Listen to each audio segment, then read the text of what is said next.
So, yesterday was the Super Bowl. And while I would like to think that the Super Bowl really captures the American spirit of athletic achievement and greatness and sportsmanship and success, I hate to break it to you, babe, but really the NFL is one big, fat, money making, powerful product. And guess what? We're all bought in. Every last one of us, the millions and millions tuning in, hanging on every ad, hanging on Usher's abs, hanging on Taylor Swift and Blake Lively doing the Macarena and taking a shit because we know the whole play by play in the viewing suite. Okay. We are all bought in.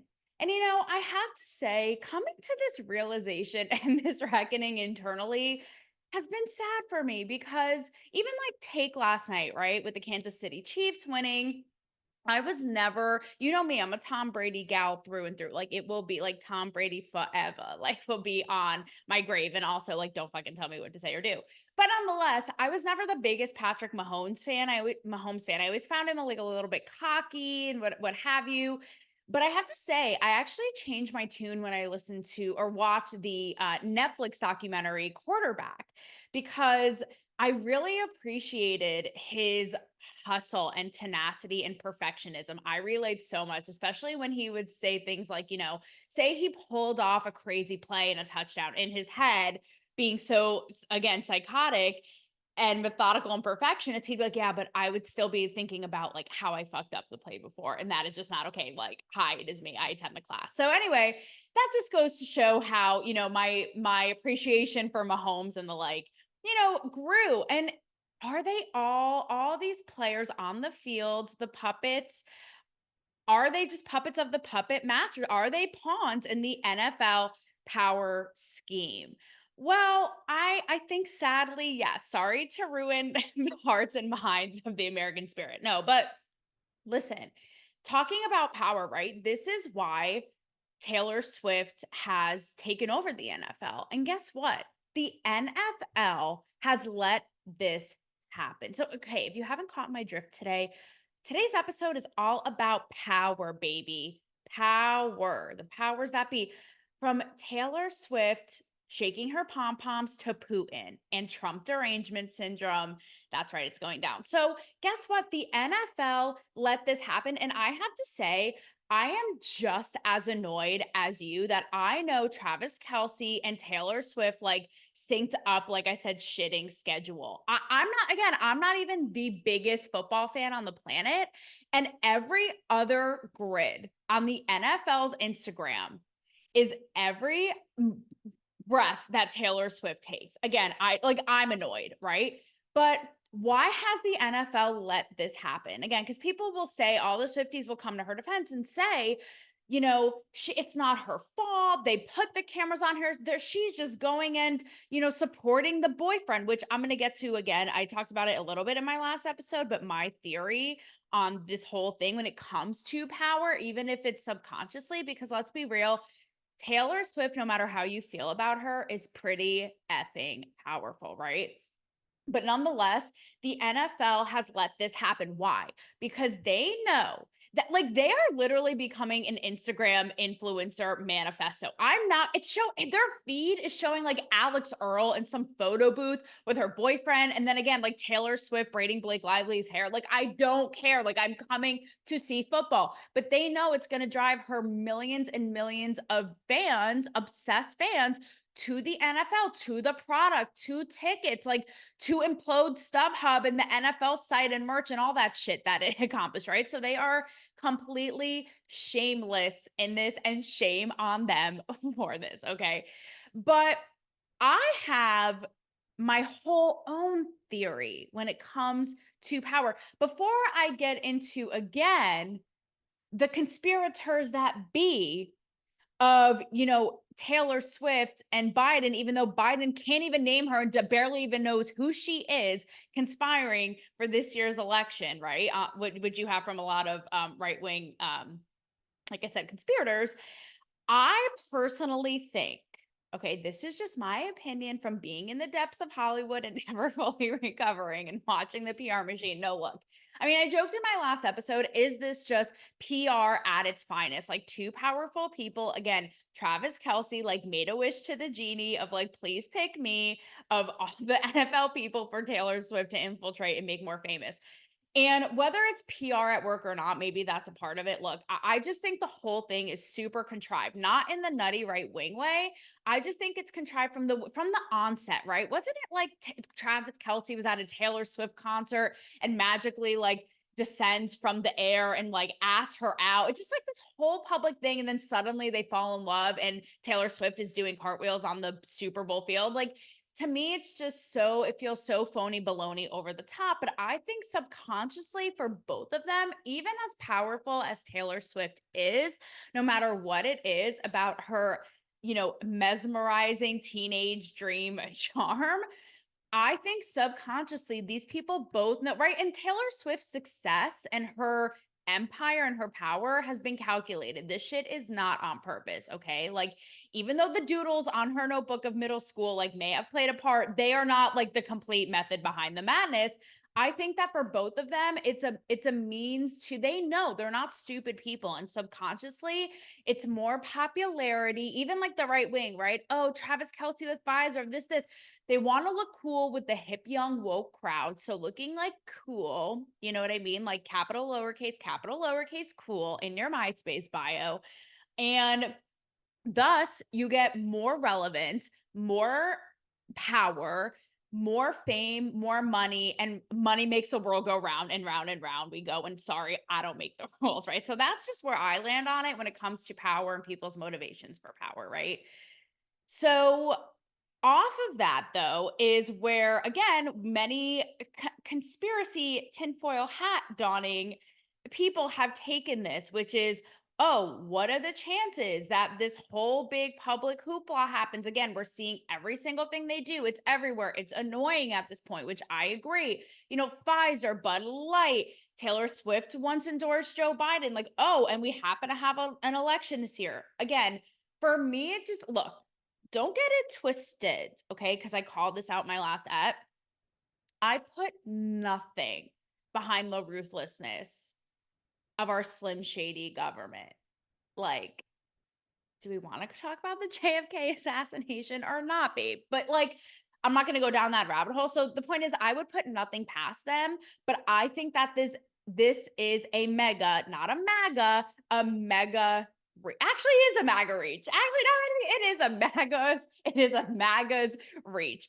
I do think it is a MAGA reach, because even if somehow they were all like, this whole Taylor Swift psyop or the workings of our government to influence the minds of young America, what are the odds that they would get Taylor Swift in on this? And knowingly, when her fans follow they probably are selling her farts in containers for billions of dollars, okay? So what are the odds of them getting her on board for this, right? I just think it is not reality. It's not real. But let's talk about something that is very much real. Okay. Very much real. Realer than the stripper poles that somehow emerged like from Ludacris's head during the halftime show. Like, what is happening there? That's a whole other ep in and of itself. Like, what did I just see? So actually a real threat, but Putin. That's right. From Taylor Swift to Putin. Talk to me, Taylor. And, it's a small world after all. So, Tucker Carlson pats himself on the back. He strokes his own microphone of his little ding dong like no one's business for being the first Western journalist to interview Vladimir Putin, Russia's president, in case you literally reside on like in a black hole somewhere in another universe, since Russia started invading Ukraine in 2022, right? So talk about power. Now, first of all, before I go into this, I thought this was interesting because even I fell victim to this, so to speak. I was like, wow, regardless of how I feel about Tucker Carlson, like I give him balls for doing this, considering there's an American journalist literally locked up in Russia as we speak, like 30-year-old guy. And Vladimir Putin is such a ruthless, maniacal dictator that he will have Russian journalists killed if they so much as speak out against him, right? So, and the fact that our media paints the whole world like they're totally pro Ukraine and all this. And again, I'm not getting into the weeds of this, but and Putin as just an off the rocker, unhinged, lunatic dictator, right? So the fact that Tucker did this, I was like, oh, okay, he has balls. I will point out though, and Nellie Bowles of the Free Press pointed this out, which is like, okay, I'm sure that Tucker Carlson isn't like for a fact isn't the only Western journalist to try to get this interview with Putin, because it was this whole big thing. Like Tucker's the only one. This is real journalism and da da da. So that's something to take in mind too with a grain of salt. But my thoughts on Tucker Carlson look like everyone, because obviously I have a background in journalism and, getting into the depths of, like I said, Hollywood underworld and what have you. But it was very serious. Okay, Pulitzer worthy or not. But no, I'm actually proud of my work that I did out there. But getting into the uncomfortable truths and getting into the minds of these people, which I agree with wholeheartedly and 100%. I think that Tucker Carlson, this is me personally again, right? I think that he is arrogant. I think that I don't always agree with him, of course. I think that he's like a huge egomaniac, but I do think that he is curious nonetheless. So, okay, does he deserve the, perpetual and collective circle jerk that he constantly gets on the internet? I don't know about that. Again, seems like a little bit of a stretch, but it is what it is, right? Like for me, a couple things that like did me over with Tucker Carlson was one when he like couldn't come up for air making all the love to Andrew Tate. Like, I don't see what's so wrong with your ideas about strong men in the household. It's like, okay, dude, like get a reality check on life and like what Andrew Tate is all about and has said. I've talked about it before. And also his recent comments on Israel and how like purely like nationalist Tucker Carlson is. I mean, he like it was like merely weeks after October 7th, after the Hamas massacre in Israel. And he's sitting down with Candace Owens and he's like, yeah, it's really sad. But what we really need to focus on and what's sadder are the fentanyl deaths in America. Like, no sympathy to be had. So those two in and of itself events lost credibility for me with Tucker Carlson, but I digress, right? So that's a little bit on that. So I watched the interview, right? Fascinating. And Tucker Carlson starts out with a little introduction of the audience saying how Vladimir Putin starts off with this whole 40-minute explanation and history lesson that he thought was a filibuster, but really he's like, my team and I, thought about it. And I actually do think this is Tucker saying this. Tucker says, just making clear for the, AI snippets of the interweb, he says, reviewing it and reflecting on it, that Putin is coming from a genuine place, a sincere place in Putin's mind, right? So I begin to watch the interview. And again, I'm not going to go into the weeds, but essentially, Putin, listen, he is a very smart man. There is no denying this. He starts off by saying, listen, you asked me about you invading Ukraine. This will take just 30 seconds if you let me explain.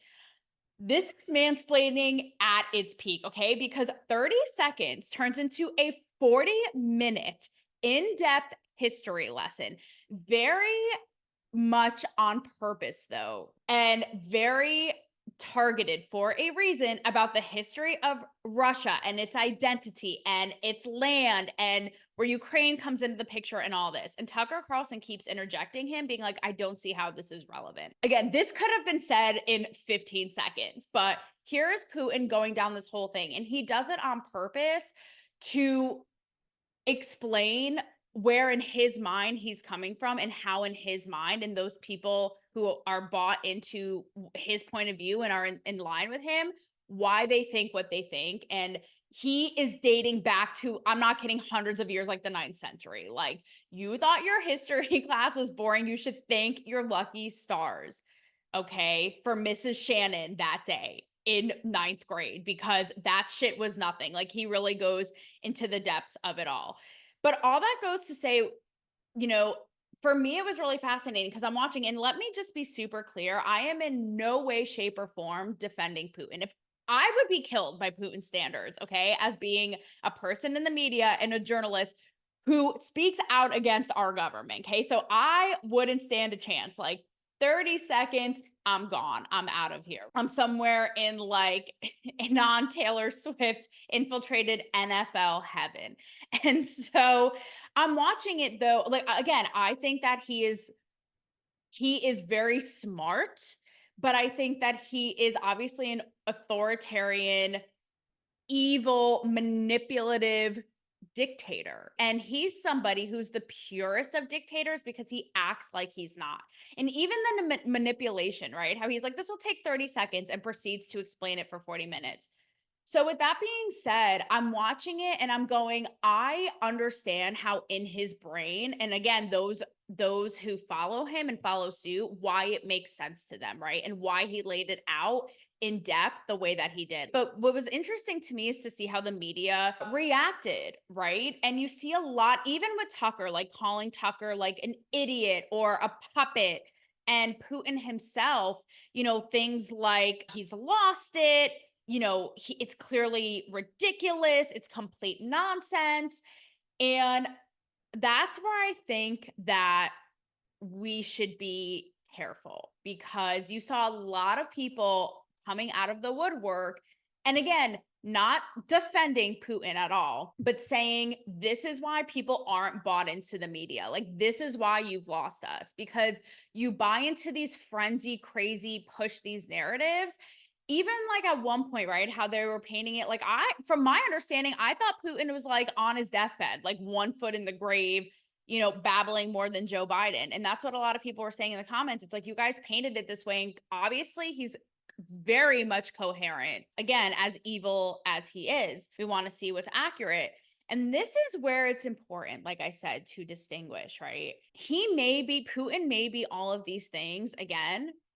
He may be completely evil, authoritarian. I mean, he's been president for 24 years in Russia. And technically, yes, they have elections over his dead body, literally. Well, any opposing team, whatever, like they are stifled, they are killed, they are silenced. He's not going to see it in his day, right? So, as all of these things are that he is, do not confuse that with him being crazy or him like, oh, he's lost it again. He's off his rocker because guess what? He's very much with it, very much calculated, very much manipulative, and not to like fear monger, but you should be scared.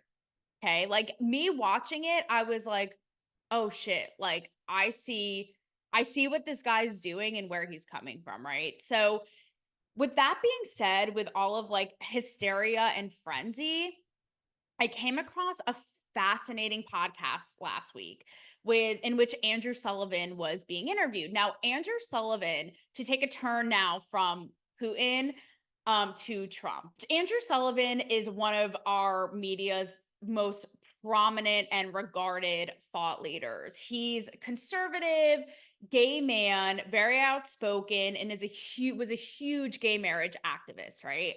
And he's basically being interviewed about being somebody who again fell victim to Trump derangement syndrome. And the interviewer is asking him like, come on, how could you really think that Trump was going to be some evil dictator, man who does all of these like unhinged threats and carries them out and thinks he says he's going to do? And Andrew Sullivan defends it and explains himself. He's like, this guy is talking like, making threats like, I'm going to be dictator for a day and I'm going to deport however many illegals, and didn't end up doing any of it. Right. And it compares him at, he basically in the interview, he's explaining how he got all of these things wrong in the last election. And looking back in hindsight, like, right, all of my hysteria and all of this hoopla for many of us, like, never ended up coming to fruition. I can admit I was wrong, which in today's world is a trait I can admire. Right. But this guy is like describing Trump akin to like Mussolini and Hitler. And I gotta tell you, I'm watching it and I'm going, how could these people, like, again, not to sound arrogant myself, but I thought this even from the beginning. Like, these are smart, educated people. How could you honestly have thought that from Trump? Like, I'm not even saying that as like the biggest Trump defender or fan by any means, because I think Trump thinks, not with well, yes, with his dick, but also with his ego, right? Is which is what Andrew Sullivan detailed. He's like, he didn't really want all this like, like Putin NFL-esque power, right? It was really like his ego, because at the end of the day, like everybody called his bluff. He wasn't actually going to do all of these things. Further, Trump is somebody who joked about being a dictator. Like, I'm going to go in and do this, guys, like just to rile up the media and people like Andrew Sullivan, right? Suffering from the very severe case of Trump derangement syndrome versus someone like a Putin, like a Hitler, who aren't going to joke about being a dictator, who are going to actually be them and pretend like they're not, right? But even for me from the beginning, again, not to sound arrogant, but I was like, what were you people thinking? Not to downplay the power of Trump because he's obviously very strategic and a very smart businessman, but I'm thinking like you guys really thought that this reality TV real estate mogul playboy was going to be some totalitarian dictator? Like, what are you even like, where how could you even have bought into that? Like, to me, it's just complete and utter nonsense and totally ridiculous. This is giving the earth is flat. Like, how really? So, all of this goes to say, it makes me think about the narratives that we buy into and that we fuel. Like, meanwhile, all this is going on, and you probably heard by now, but multiple states, I think New Hampshire, Colorado, tried to rule to get Trump taken off of the ballot in this election, like state by state. Like, give it up for democracy. Am I right? Where's the sense to be made? So, we're finding out right now, basically, the Supreme Court unanimously is voting like this is nonsense. Like, we're not going to take somebody off the debate because you guys have hurt feelings, right? So, which again, like predictable, but like, do you want democracy or not? Absolutely insane, absolutely hypocritical, right? Especially coming from the people again who are all scared that if I hear it one more time, it's like first, it's two things, right? Everyone loves comparing everything and everyone to Hitler. And also Trump's big threat to democracy. Trump ain't gonna do shit, okay? You all bought it. The only thing he's gonna do today is make sure his spray tan sessions and unlimited packages are set through the year. Like, give me a goddamn break. He's not gonna do all of these things. Again, not to undermine the power and the MAGA reach he has, but give me a break. It makes me think with all of this, it fuels the fire and it just makes these it's like creating the monsters we wanted to avoid. Same thing applies to Taylor Swift, right? When you think about it, we are feeding this frenzy. I see, forget the NFL feed. Everybody and I can't even open my feed right now and have a moment of peace, right? You have like guys at Barstool, you have political outlets, like everybody is talking about this. Guess what? We are all fueling into the frenzy of the Taylor Swift spectacle, right? Like the thing you hate, the thing you want to avoid. Same thing with these people in Trump. Guess what? All of the hysteria only makes him thrive even more. He loves this. It's like, had you just forgotten about it, it almost reminds me of like breaking up with somebody, right? Like, say someone dumps you and you are just obsessed. You nag them, you show up at their house, you steal the piece from their hair, or AKA like what all these deranged people would do with Trump. It just fuels their fire and irritates them even more. If you pull a like revenge body, I don't need you, I'm not going to give you the time of day. It doesn't, their fire runs out. Like the well runs dry. So, all that goes to say, when it comes to people that we help thrive in power, are you going to be the needy ex or the one who don't need it and ain't going to give it the time of day and the power, so to speak? Think about it.